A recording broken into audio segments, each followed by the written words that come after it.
Hello guys, no. Good morning guys. Isang mapagpalang araw po sa ating lahat, no guys, no. Re-reactionan ko lang po guys yung tungkol sa sinabi ni Pangulong PBBM guys na tungkol po doon sa mga kandidato na parang pinabili lang po ng suka guys, no. At nabigyan na po ng COC at kumandidato na guys, no.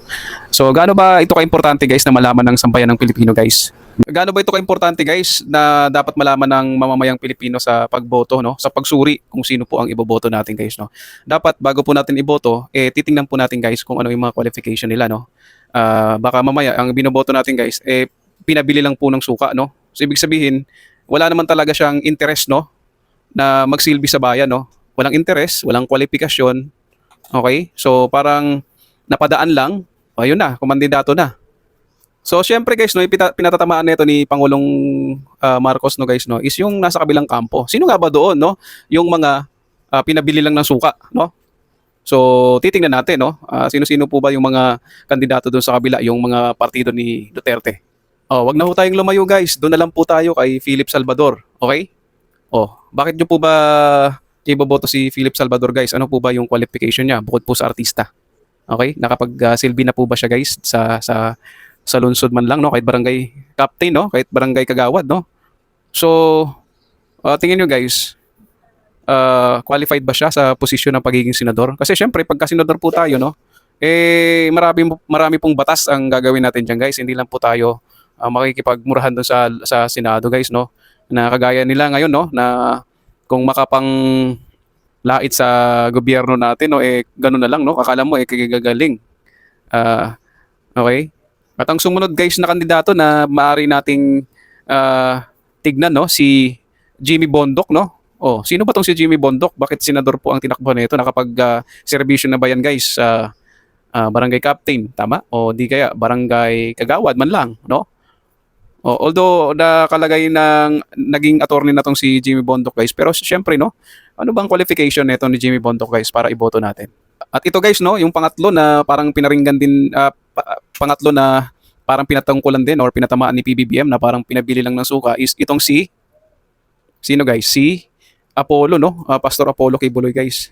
So isa tong pastor, no, ng Kingdom of KOGC ba yun, no? Okay, isa siyang pastor, no, tapos may kaso po, no, na parang sa mga kababaihan guys, no. Di na po natin sasabihin kung anong kaso niya, pero syempre may kaso po siya ngayon doon sa mga batang kababaihan guys, no. Okay? So kumakandidato, tingnan po natin, no, ano bang mga klaseng kandidato tong dala-dala ni Duterte, no. Ito ba makakatulong talaga sa bansa natin o manggugulo lang, no?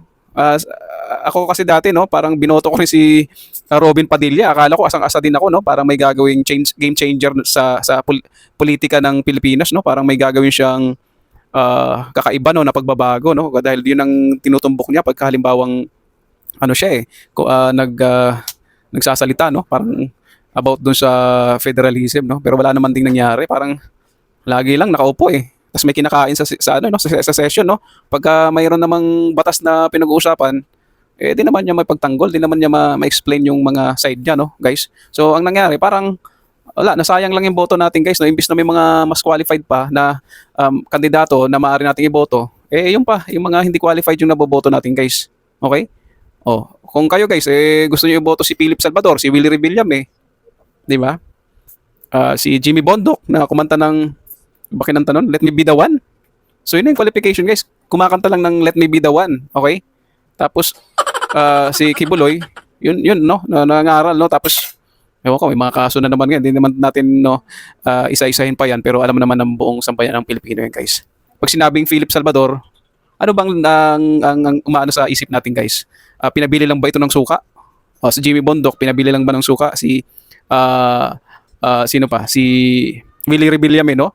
Ano ba gagawin ng mga yan guys sa Senado guys? Bakit kumandidato to sa team ni Duterte, no? Itong team talaga ni Duterte parang wala talagang walang tawag doon, no? Parang walang pagmamahal sa bayan Parang gusto pang ilugmok yung Pilipinas guys dahil dito sa mga kandidato na to. So, kayo guys, no, kung ano sa tingin nyo ang maganda para sa bayan, kung gusto nyo iboto tong sila Jimmy Bondoc, Philip Salvador, Willie Rebillame at Kibuloy, no? Nasa inyo na po yan guys. Pero para po sa atin, no, Parang pinabili lang po itong mga ito ng suka, no? Yung tipong hindi naman talaga sila para sa politika. Eh, ayun, nagsusumiksik doon sa politika. Baka siguro makahukay sila ng ginto sa politika dahil alam naman natin sa Pilipinas, no? Ewan ko kung ano nangyayari. Pero yun lang po ang masasabi ko, guys. Hanggang doon na lang po, no. Sana sa darating na halalan pumili po tayo, guys, ng mga mas karapat dapat na mga politiko para po sa ating bayan. Wag po doon sa pinabili lang ng suka.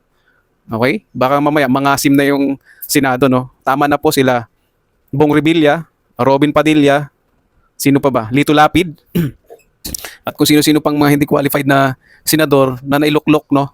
Tama na po yung maging aware tayo kung ano po yung mga qualification ng mga kandidato. Okay? So hanggang doon na lang po, guys. At abangan nyo na lang po ako sa aking susunod na video. Maraming salamat po.